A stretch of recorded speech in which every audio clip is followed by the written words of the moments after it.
Živijo, jaz sem Gregor Kirš, z Damjanom se bom pa pogovarjal na Ljubljana TV o tem, kako najti svojo pot, kako najti disciplino in motivacijo in kako priti do tistega cilja, do katerega si vsi želimo, da živimo boljše in bolj usklajeno življenje.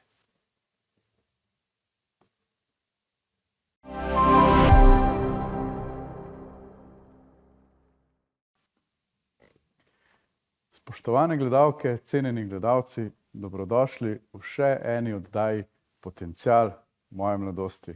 Vem, da to pogosto rečem, ampak tokrat mi je pa res veselje in čast, da vam lahko predstavim mojega nocojšnjega gosta in sicer je z mano danes Gregor Kirš. Gregor, Hvala. Pozdravljen. Ja, Prvo vrsti hvala, ker si se odzval na moje povabilo. Ja, hvala za povabilo. No. Z največjim veseljem, ker sem prepričan, da imaš našim gledalcem mlajšim, ki jim je primarno dan, pa tudi starejšim, res mnogo tega za povedati. Recimo že pred snemanjem sem imela toliko debat za obdelati, da bi lahko 3 take oddaje posnela. To je bil ogrevanje. Pred treningom. Ne? Ja. Do tega tudi še prideva, ampak a bi se našim gledalcem in gledalkam na hitro predstavil majčkeno tvojo pot? Ja, v bistvu najprej vsi skupaj lepo pozdravljeni. Da predstavim sploh svoj karakter, recimo, ker sem zelo radoveden, se pravi, rad probavam razne stvari. Vsako stvar probam gledati z pozitivne stvari, to se pravi, da pozitivno stvar ven potegnem, kljub temu, da imamo vsi vlogo žrtve vse noter, in se včasih tudi pritožujemo, probam to zelo skrajšati in iskati rešitve, zaradi tega, ker to je edina stvar, da te pelje naprej. Tako, ja, da te tudi vesolje podpre, dajmo reči temu, in okolica. Druga stvar je pa tudi, vsi mislijo, ki me poznajo, da sem jaz da sem se že discipliniran rodil, ampak temu ni bilo tako. Včasih sem bil dosti nediscipliniran, povprečen športnik, pa rečemo podpovprečen učenec. Okay. Ja, zaradi tega, ker sem zelo bluzil. Okay. Pa s tem prehodom v vojsko so pa stvari spremenile. Ko sem jaz dobil en cilj, ko sem jaz dobil en zakaj, v takrat naprej ekstremna disciplina, skozi imeti top 3 na vseh izobraževanjih in tako dalje. Zdaj, ko sem majčkeno bral tvojo zgodbo, saj človek ne ve, kje bi začel, toliko stvari si že preizkusil v življenju. Jaz osebno pravim, da je to fajn, ker ti daje širino. Človek po eni strani ve, česa si ne želi početi in kaj želi. Ampak eden izmed tvojih začetnih ciljev, pa pol prideva do drugih zadev, je bila ravno ta pridružitev vojaškim enotam. In to se ti je pol izpolnilo in očitno si v določenem delu svojega življenja v tem našel poslanstvo. A nam majčkeno opišeš, ko je to vse potekalo? Veliko si imel različnih misij, Bosna, Afganistan, urjenje v Združenih državah. A nam majčkeno opišeš ta del svojega življenja in kaj te je potem to naučilo? Jaz najprej sem šel po srednji šoli, sem šel na strojno fakulteto, naredil sem ene 2 izpita, potem sem rekel, to ni zame in sem šel v vojsko. Okay. To je bila moja želja že od nekdaj. Kot že, ne vem, v srednji šoli sem imel skozi te vojaška oprema in po gozdu in tako dalje. Prav, jasen cilj. Jasen cilj sem imel. Samo takrat je bilo včasih tako, ja, zdaj pa moraš faks narediti pa to. Vse sem ga naredil po obdelu, ampak... Logistični, ne? Ja, tako. Tako da je to. In ko sem šel v vojsko, sem čist fokus spremenil. Čist fokus, pa tudi ko bom rekel. Veliko ljudi reče, ja, saj imaš polno rit vsega. Ja, sam poglej to. Jaz, ko sem začel delati v vojski, sem bil pripravnik. Veš, kakšna plača je bila to? To je bilo 50% minimalne vojaške plače. In ko sem jaz to plačo dobival, a veš, da sem imel slabo vest, da sem plačan za to, ko uživam, oziroma ko delam tisto, kar mi paše. In potem sem dolg cajt delal za minimalno pač vojaško plačo, pa lepo naprej. In sem zelo bil fokusiran. Jaz se nisem nikoli oziral na ta, koliko sem jaz plačan, pa koliko ima ta čin, pa koliko ta napreduje. Ne, samo fokus, samo delati, ta. In ko ti enkrat si 100% v svojemu delu, ne glede na to, kdo ti meče polena pod nogo, ne glede na to, zaradi okoliščin, ti boš prišel naprej. Nekdo te bo videl. Vsakič, ko ti stopaš na cesto, a si natakar, a si karkoli drugega, ti se prodajaš, po domače povedano. In nekdo te bo opazil, tudi če v tej množici nimaš nekega manevrskega prostora, bo nekdo z odzunaj prišel in rekel, ej, pismo, ta je pa dober, gremo. In sem zelo hiter šel potlej naprej. Poj je bila Bosna, takoj počasniška šola, takoj, ko sem nazaj prišel, potem selekcije za specialne sile, pa specialne sile, kjer sem ostal 12 let. In poj takoj po osnovnem usposabljanju, ki je bil takrat 1 leto, takrat sem samo v nedeljah domov hodil, drugače pa skozi. Od ponedeljka do sobote ste imeli praktično celodnevne treninge, sem bral. Skozi. In to je bilo res zajebano takrat. Takrat je bilo še možno, zdaj pa stvari se malo spreminjajo. Kadar pa te zadeve. In potem Amerika. In tudi tako, jaz tudi angleščino sem znal ok. A to je bila neka logična karierna stopnička naprej? To se je direkt se poklopilo. Če bi jaz prišel, ne vem, mogoče 5 let prej noter, bi stagniral. Direkt se je podklopilo. In v Ameriko to je bilo treba, ne vem, 75% smo mogli teste pisati, ki so prišli z te ambasade, da je šel lahko kaj. Jaz sem 76% pisal, pa medicino sem študiral. Prav točno tako je mogel biti, kot je mogel. A me razumeš, jaz nisem angleški znal tako dobro. In potlej jaz dobim takle pok knjig, ta prvi dan v Ameriki, ko sem bil, sem se samo zaroletal noter, pa bil depresiven, pa spal cel dan. A me razumeš? Potem sem se pa začel že naprej učiti. In sem se kar na pamet določene zadeve učil. In potem sem vse zvozil. Vse zvozil. Potem nazaj, potem takoj Afganistan, prva runda, ko sem šel s temi specialnimi silami, takrat sem delal globinska izvedvana, Quick Reaction Force, če je bilo kaj za posredovati, pa CSAR, Combat Search and Rescue, to se pravi reševanje streljenih pilotov. To je bila prva misija, pa potlej sem šel nazaj, sem tukaj operiral v Sloveniji, pa sem šel pa na najtežje usposabljanje, to je bila pa medicina, medicina je bila, to se pravi za Special Forces Medic. Oskrbovanje. To je zelo na visokem nivoju. To je pa 6-7 mesecev sem bil dol, prej sem mogel še neko padalstvo narediti, ki je kao dosti tako intenzivno, sam jaz sem bil ekstremno fizično pripravljen, da od 5 zjutraj do 5 popoldne je bilo skozi jemanje. In kaj je bilo mene strah? Mene je bilo strah, da ne bom tega medicinskega izobraževanja naredil, ker jih samo 6% brez padlega izpita naredi. In je ekstremno zajeban, 85% za pozitivno. In jaz sem si šel naprej v knjižnico sposoditi knjige, sem bil na temu Airbornu cel dan od 5 zjutraj do 5 popoldne, to je padalstvo. In zvečer sem se učil do 1 ponoči, pa spet. Tukaj, da sem imel malo prednost, da sem anatomijo že nekaj poznal. Če tako dopolnil kontekst mogoče gledalcem, kaj da bi imel ob redni službi še nek side hustle pa študiral za nekaj. Če ti hočeš delati, če ti hočeš naprej, boš dobil. Ni tukaj le neke pregorelosti. Ker če bi kdo pregovoril, bi pa jaz pregovoril. In je to. In potem sem to začel delati. Skozi sem se učil. Od jutra do večera. Niti na telovadbo nisem hotel, niti nič. En kolega je bil dol, ki je en drug SF, Special Forces tečaj delal, mi hrano v hotel nosil tam. Skozi samo učil. In tam je tako. Enkrat padeš izpit, naslednji dan ponavljaš, če ne, adijo avion domov, če se ne odločijo drugače in greš še enkrat od začetka. Razumem. Praktično enkratna once in a lifetime priložnost. In jaz sem bil prvi in edini, ki je to takrat te pogoje izpolnjeval. In na koncu sem imel 93,5 povprečje, ampak lahko bi pa padel. En izpit, tam. In tam ni to tako, tam padeš izpit, fertik, imaš lahko 100% skozi. In tam vsi to spoštujejo. Potem sem pa prišel nazaj, potem sem šel pa v Afriko, pa sem tam delal samo medicino, samo trening medicine Ne, v Afganistanu je bila trening medicine. V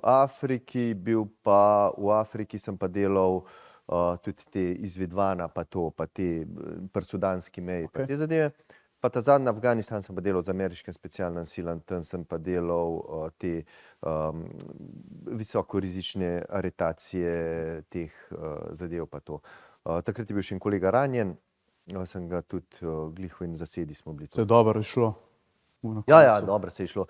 Samo šel skozi nogo je domov nič takega. Samo šel. Ok, če zaokrožva tole, si nam res dal kontekst vsega. To je bilo zelo na hitro, menjava cajta zdaj uporabljala s tem. Enkrat drugič v daljšem formatu bova, ne? Ampak to nama odpira vrata za naprej. Omenil si tudi izgorelost in tako naprej, kar se povezuje s tvojim današnjim delom, ne? Tako da o tem bova pa spregovorila že čez nekaj trenutkov. Drage gledalke in gledalci, ne zamudite drugega dela z tem super zanimivim današnjim gostom.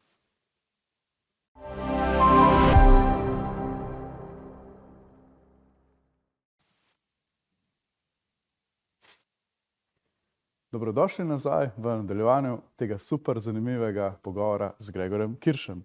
Gregor, predstavil si nam v prvem delu zelo, bom rekel, to dinamiko znotraj vojske, specialnih posebnih enot in misij, ne. Zato, ker povprečen, bi rekel, povprečna oseba si verjetno niti ne predstavlja, kaj vse to pomeni, ne. Sploh glede tega, kakšen nivo discipline, samodiscipline, vzdržljivosti, psihične in fizične. Mislim, da se premalo daje na ta prvi del poudarka, ne.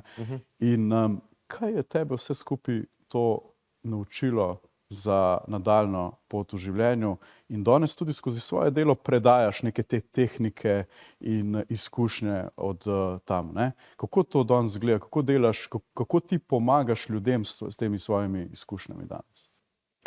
Najprej bi povedal, da vsako stvar, ki delaš, ki čutiš, da je to tvoje poslanstvo, vsaka stvar ti bo naprej prišla prav. Tu, če greš na drugo področje delati, ti bodo določene veščine z tega prišle prav.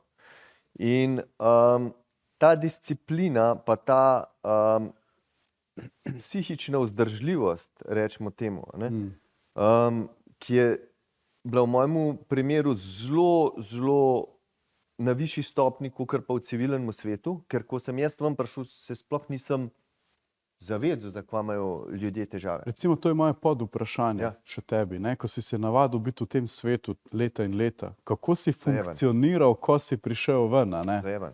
Zajeman. Prvič, zakaj sem šel sploh ven? Začutil sem.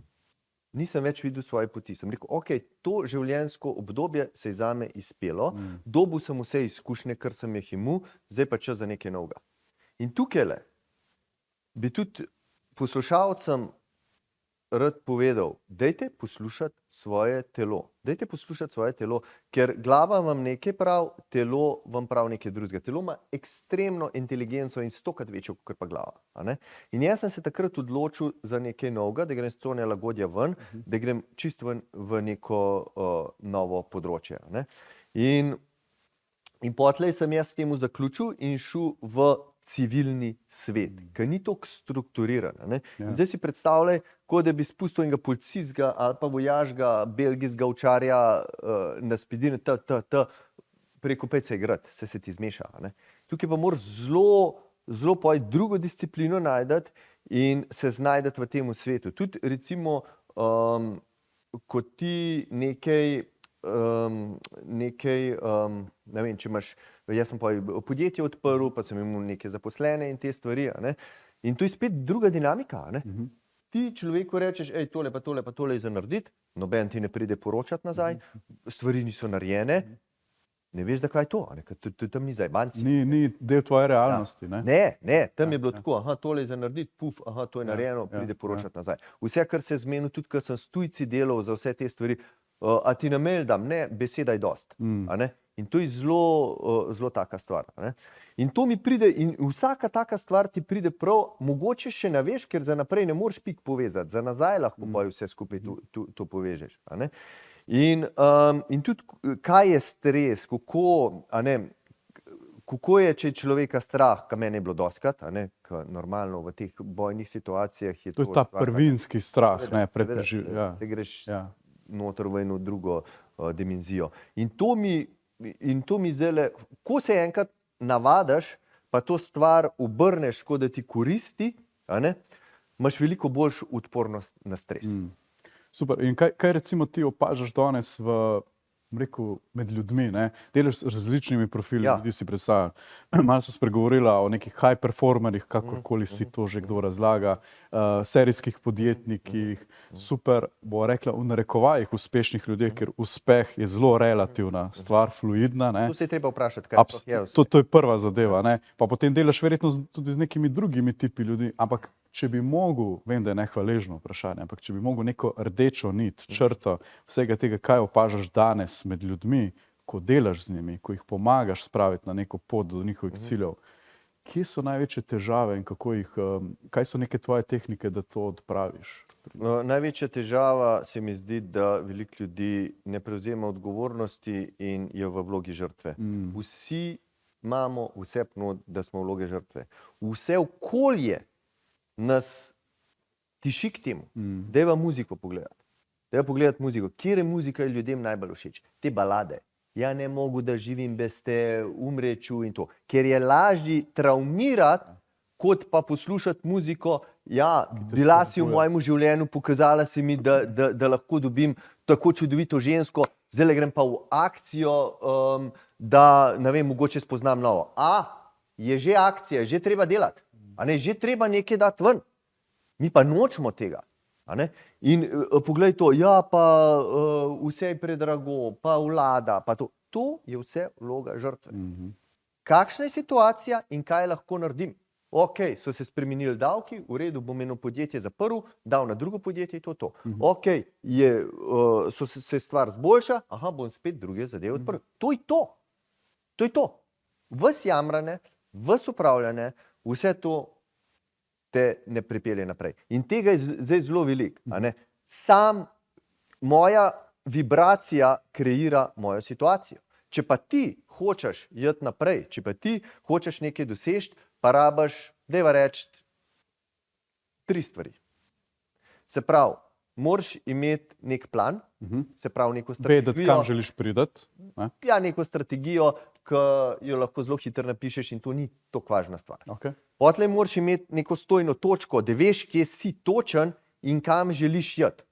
Da se zaljubiš v svojo prihodnost, da si narediš neko moraš prav to zgodbo. Strast čutiti, zaljubljen moraš biti v sebe, ne z glave, kaj misliš, da je dobro zate. Ni dobro, da greš v kakšno meditacijo, da to narediš. In tretja stvar je pa energijsko stanje, v katerem si. Če si ti tak, pa zdaj bi bilo pa dobro, da bi pa jaz to ne bo nič. To ne bo nič. Ti moraš dvigati energijo. Pasiva, ne? Ti moraš dvigati energijo. Ti moraš izpostavo. Ti moraš, recimo, če si s fizično aktivnostjo, si dvigneš energijo in v temu peak stateu pa lahko začneš delati. Ljudje pa, slaba prehrana, neaktivnost, scrollanje, dopamin dol. Kako bo človek kaj naredil? Se ne more. Ampak, vsak je v današnjem svetu sposoben si skreirati življenje tako, kot je. Imamo milijon stvari. To se pravi, če nimaš dosti denarja, kaj boš naredil? Še eno službo. Oziroma, ne vem, en kolega je rekel, nimam dosti denarja, ok, pa vam naredil izpit za maserja, šel delati, še masira. Bravo, potem se pa začne odpirati. Se pravi, bo rekla, vedno so možnosti in priložnosti, samo ti moraš biti odprt za to in spraviti se tudi v stanje energije. Zdaj, to je sicer za mnogokrat, bom rekel, v teoriji se sliši fajn, je lažje reči kot narediti, ampak se da. In verjetno ti tudi ozaveščaš o tem, da človek pride do točke, ko začne tako razmišljati. Se mi zdi pa tudi ena stvar pomembna, ki si omenil, fizična pripravljenost in aktivnost. Absolutno. Prebral sem en quote zadnjič na LinkedInu, večkrat sem ga. V bistvu, če pogledaš, stvari so lahko zelo lahko si jih zelo zakompliciramo ali pa zelo poenostavimo. In tam je tako pisalo, bila razpredeljenca na eni strani, si depresiven, si žalosten, si tisto. Zdravilo, hoja, tek, nekaj, ne. Skratka, neka aktivnost, da ti samo požene, da ti procese sproži v telesu. In jaz to vidim pri sebi, ne. Tudi jaz pridem kdaj do točke, ko se smilam sam sebi, ko se postavim vlogo žrtve. Ampak jaz se poskušam zavestno čim prej to presekati in rečem, ok, pojdi vsaj neko fizično aktivnost v telovadi, utrudi se in kar naenkrat ni več teh težav, ni to zanimivo, ne. Prvič, poglej to. Kaj je največja past? Človek pride iz službe zmatran domov, mentalno zmatran, ne? In gre na kavč in začne scrollati. Še več dopamina, še bolj zmatran. Ja. Takrat greš ven v aktivnost. Ne? Takrat, da ti telo nimaš zmatran takrat, ne? Da ti telo aktiviraš, da se ti nadihaš, da dobiš kisik v možgane, da spremeniš okolico, da druge stvari vate not pridejo. Poglej zdaj to. Če si doma na kavču in travmiraš, isto sliko gledaš, isto rožo gledaš, isto mizo gledaš, ki ti aktivira iste občutke. Ko greš ti ven, so stvari drugačne. Nov svet. In ko jaz moram kaj posnet ali pa kaj tacga, ali pa kakšen govor sestaviti, jaz grem ven, jaz grem v hribe, jaz grem v aktivnost in med temu potlej sestavljam te stvari. Super, super. Tako da to bo tudi izhodišče za zadnji del najinega pogovora, ki sledi zelo kmalu, tako da cenjene gledalke, dragi gledalci, ne zamudite zadnjega dela.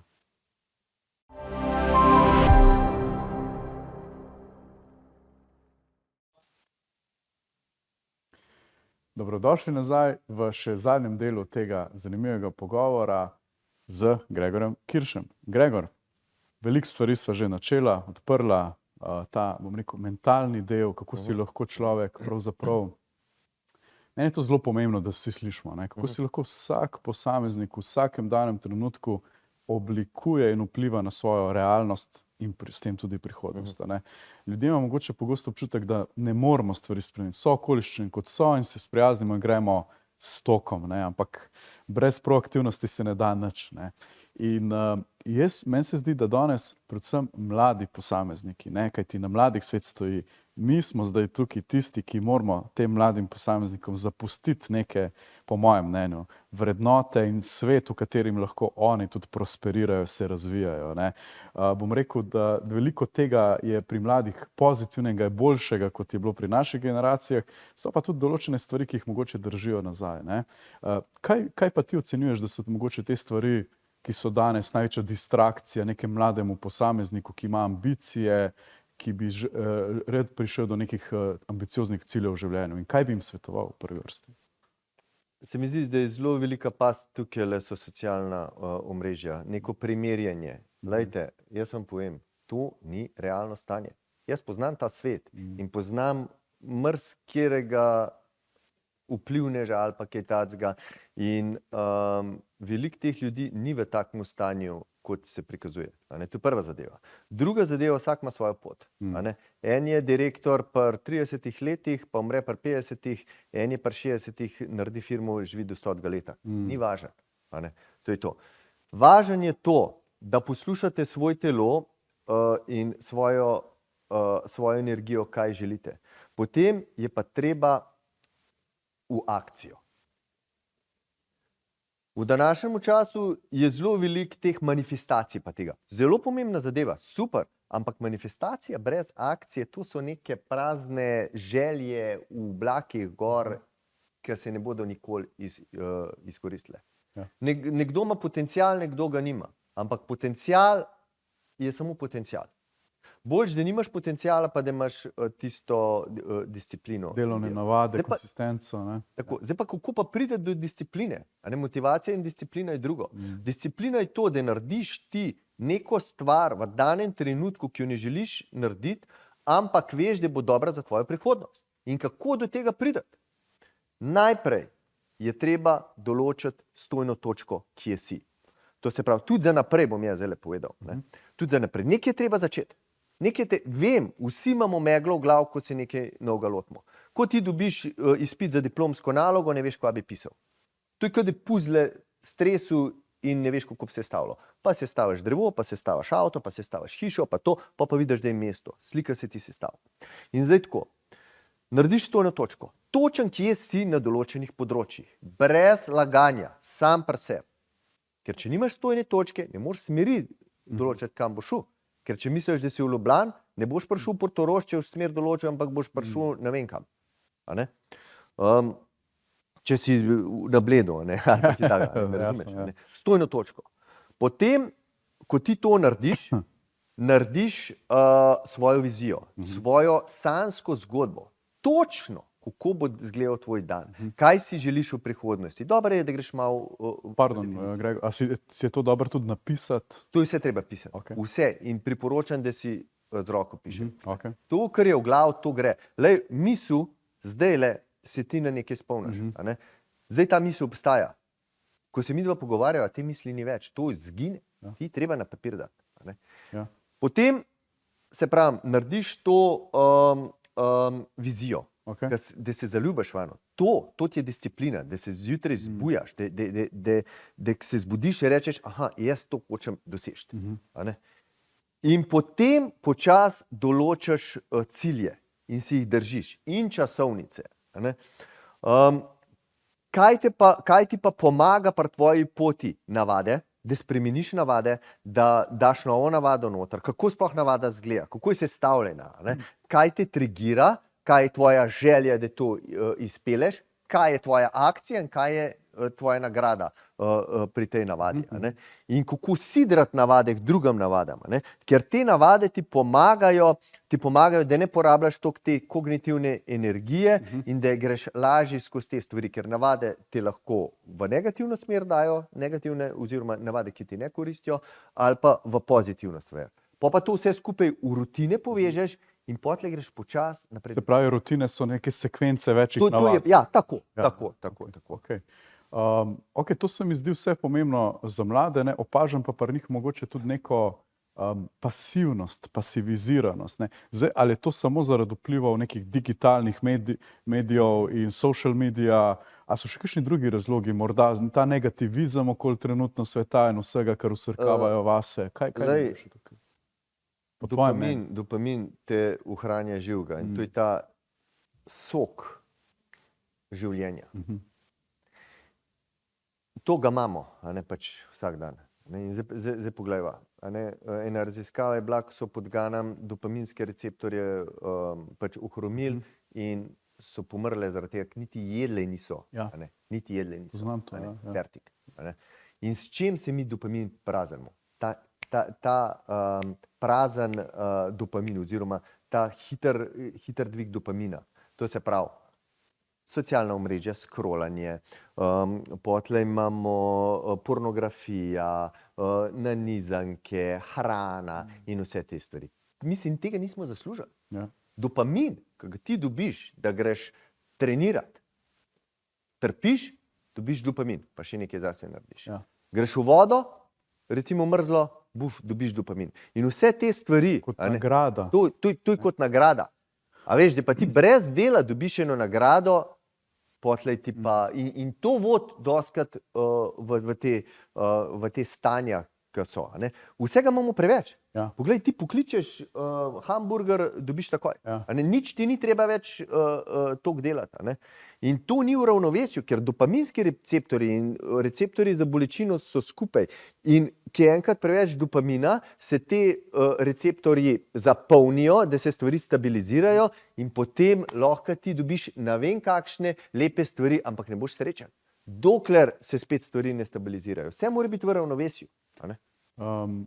Imaš ti več programov, načinov, kako delaš z ljudmi, kako jih, bom rekel, spraviš v te strukture, da se fokusirajo in ravno pripravljaš nek nov program, oziroma že obstaja. Imam program Premik naprej, tukaj greš lepo skozi najprej teorija in potem praktični del, kako od stojne točke do zaželenega cilja in kako to potem naprej ohranjaš. In tudi sem naredil tako, ker vem, da noben noče domačih nalog in teh nalog delati, sem naredil tako, da sem še pri nalogah z vami, to se pravi, da vodim skozi vse te stvari, kaj je treba napisati.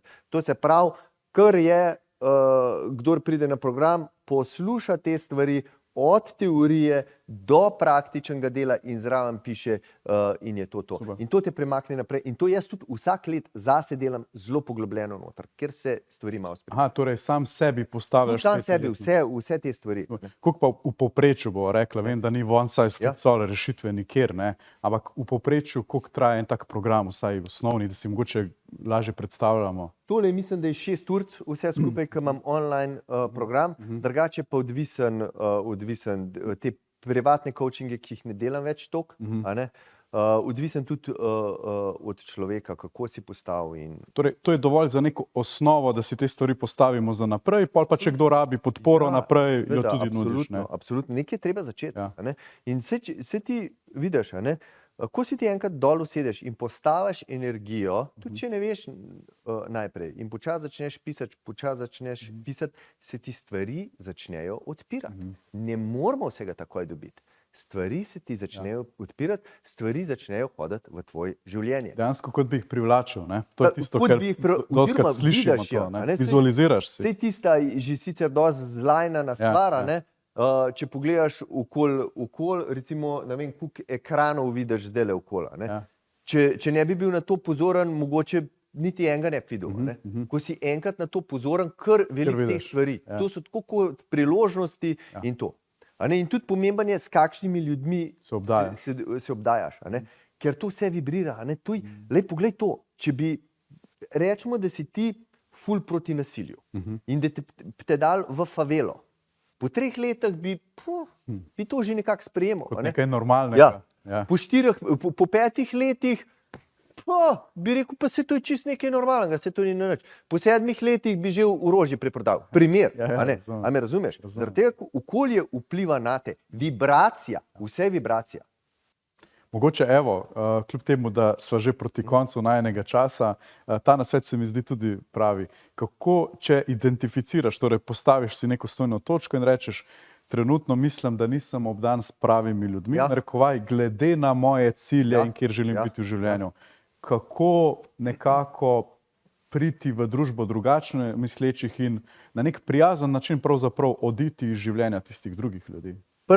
Prva stvar je, ko si ti enkrat tega zavedaš in ko ti enkrat iščeš naokrog ljudi, moramo vedeti, da ta krog ljudi ne bo vibranten na začetku s tabo in se ne boš okej počutil. Tudi če je za tvojo prihodnost dober. Tukaj je treba mečkam poborbati. To jaz pravim oziroma povzemem besede nekoga. To je isto, kot da bi šel v poročni obleki na poroko, ampak mogo je z avtobusom. Ti ne pašeš v tisti prostor noter. Se boš nelagodno počutil. Tako, ko pa prideš ti na cilj, pa veš, da si na pravem mestu. To se pravi, ljudje, lej, če ti vidiš, da te nekdo kliče na telefonu in da te stiska noter, ta človek mora iti z tvojega življenja.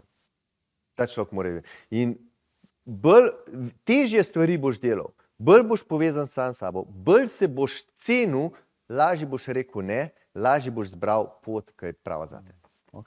Mislim, da je bil to na koncu en tak zelo dober plastičen nasvet, da si lahko vsak poistoveti s tem.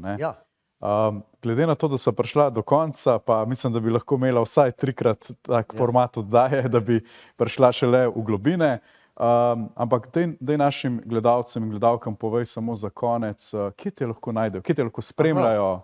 Drugače, dosti me lahko spremljajo pa te motivacijske zadeve, ki dajem na Instagramu, to se pravi, imam Gregor Kirš je moj Instagram. Druga stvar, imam pa tudi Gregor Kirš spletno stran, tam imam pa gor tudi coachinge za podjetja, ki delam tudi well-being za zaposlene, ki je zelo pomembna stvar zdajle, in pa tudi spletni program imam gor za enkrat enega, ampak delam že ostale naprej. Torej, spletna stran in Instagram sta neka dva primarna to sta dva primarna kanala. Tako.